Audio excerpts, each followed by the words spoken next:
Bonjour, ici Hélène Orando, je suis nutritionniste et si vous êtes comme moi, dans votre frigo, vous avez probablement des bébés épinards, de la petite roquette, des mélanges de laitue. Eh bien, ce matin, je vous amène avec moi à Sherrington, en Montérégie, à une cinquantaine de kilomètres de Montréal, parce que j'ai eu envie de venir visiter le plus grand producteur de bébés laitueux au pays, Attitude Fraîche. Et en tant qu'ambassadrice officielle du mouvement J'aime les fruits et légumes, j'ai eu le droit de venir visiter leur champ. Venez avec moi. C'est beau chez vous? C'est beau dans vos bureaux? Bien, merci, oui. C'est un beau grand bureau à air ouverte. Vous êtes Gaël Dubé-Laberge. Vous êtes le chef des opérations ici. On voit que vous êtes un homme d'expérience, Gaël. Ça fait combien de temps que vous travaillez ici? Ça fait 18 ans que je travaille pour l'entreprise. Je suis arrivé en 2004. Et l'entreprise, elle, est un petit peu plus âgée.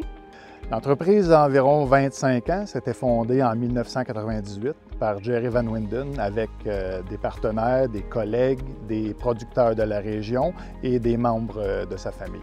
Donc, Gaël, je veux dire, c'est à perte de vue ici, là. Je suis entourée de bébés laitueux, de petits feuillages tendres. Qu'est-ce que vous avez comme superficie?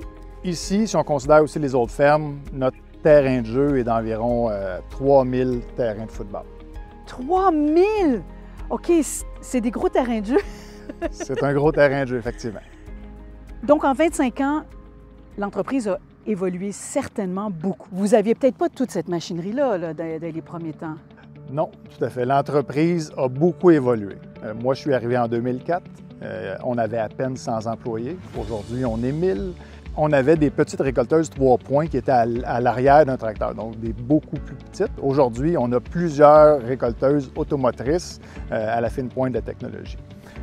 Une petite anecdote, quand moi je suis arrivé, on était une des équipes qui était beaucoup plus multidisciplinaire. Donc, dans mon travail, ça faisait partie de mon travail de démanteler l'usine d'emballage qui avait à peine 10 000 pieds carrés à ce moment-là. Puis on la démantelait, on la mettait sur des camions, puis on l'amenait en Floride.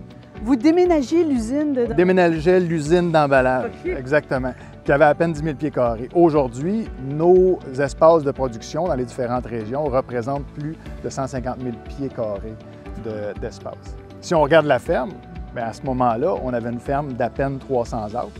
Aujourd'hui, on en a plus de 3000. Un autre exemple de l'évolution pourrait être la quantité de produits. Au départ, une bonne journée représentait peut-être un camion qui allait partir. Aujourd'hui, c'est à tous les jours plus de 40 camions qui vont être expédiés.